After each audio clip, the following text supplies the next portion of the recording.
ಮೂರನೇದು ವೀಕ್ಷಕರೇ, ಒಂದು ವಾರ ಇದನ್ನು ತಲೆಗೆ ಬಳಸ್ಕೊಳ್ಳಿ. ಇದು ದೇಹ ಉದರ ಬಾಧೆಗಳು ಇದು ನಾಶ ಆಗ್ತವೆ. ಮಂಡಿ ರೋಗಗಳಿಗೆ ಕೂಡ ಹಲವೇ ಔಷಧಿಗಳು ನಿಮಗೆ ನಾವು ಪರಿಚಯ ಮಾಡಿಕೊಡ್ತೀವಿ.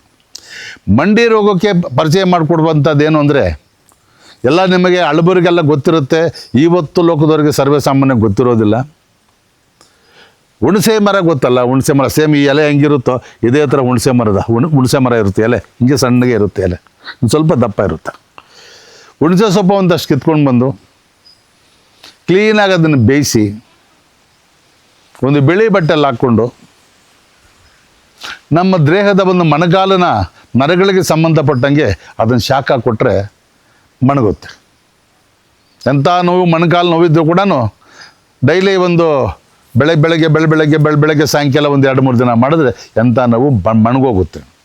ಸಪೋಸ್ ನಿಮಗೆ ಅದರೊಳಗೆ ಪೂರ್ತಿ ನಾಶ ಆಗಲಿಲ್ಲ, ನಿಮಗೆ ನಾಶ ಆಗ್ತಕ್ಕಂಥ ಮೆಡಿಸಿನ್ ಬೇಕು ಅನ್ನುವಂಥ ಮೂಮೆಂಟ್ ಇದ್ದರೆ ನಮ್ಮ ವೈದ್ಯ ಲೋಕಕ್ಕೆ ಬಂದು ನಮ್ಮ ಫೋನ್ ಕಾಂಟ್ಯಾಕ್ಟ್ ಮಾಡ್ಕೊಂಡು ನಮ್ಗೆ ಫೋನ್ ಮಾಡಿ ಬಂದು ನಮ್ಮನ್ನು ನೀವು ಭೇಟಿ ಮಾಡೋದ್ರಿಂದ ಎಲ್ಲ ವಿಷಯಗಳು ಕೂಡ ನಿಮಗೆ ನಾವು ತಿಳಿಸ್ತೀವಿ.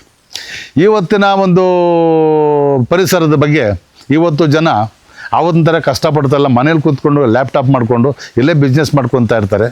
ಅವ್ರಿಗೆ L5 ಇಂದ L3 L4 ಎಲ್ಲ ಪೂರ್ತಿ ಡಮ್ಮಿ ಆಗ್ತಾ ಇರುತ್ತೆ. ಆ ಡಮ್ಮಿ ಆಗ್ತಾ ಇರೋರು ಏನು ಮಾಡ್ತಾರೆ ಅಂದರೆ, ಇವತ್ತು ಆಯುರ್ವೇದದ ಬಗ್ಗೆ ಅವ್ರಿಗೆ ಅನುಭವ ಕಮ್ಮಿ ಇರುತ್ತೆ, ಡಾಕ್ಟ್ರ್ ಹತ್ರ ಹೋಗ್ತಾರೆ, ಅಲ್ಲಿ ಮೆಡಿಸಿನ್ ತಗೊತಾರೆ, ಆಪ್ರೇಷನ್ ಮಟ್ಟಕ್ಕೆ ಹೊರಟೋಗ್ತಾರೆ. ಬೇಡ ವೀಕ್ಷಕರೇ, ನಮ್ಮಲ್ಲಿ ಎಲ್ಲ ರೋಗಗಳಿಗೂ ನಮ್ಮಲ್ಲಿ ಮೆಡಿಸಿನ್ ಇದೆ. ಬಂದು ಒಂದ್ಸಲ ನಮ್ಮನ್ನು ಕಾಂಟ್ಯಾಕ್ಟ್ ಮಾಡಿ, ನಮ್ಮ ಮೆಡಿಸಿನ್ ನಮ್ಮ ವೈದ್ಯ ಲೋಕ ನಿಮ್ಗೆ ಪರಿಚಯ ಮಾಡಿಕೊಡ್ತೀವಿ. ನಿಮ್ಮ ಮೆಡಿಸಿನ್ ತಗೊಂಡು ನಿಮ್ಮ ರೋಗಗಳನ್ನ ನಾಶ ಮಾಡ್ಕೋಬೋದು ವೀಕ್ಷಕರೇ. ನಮಸ್ಕಾರ.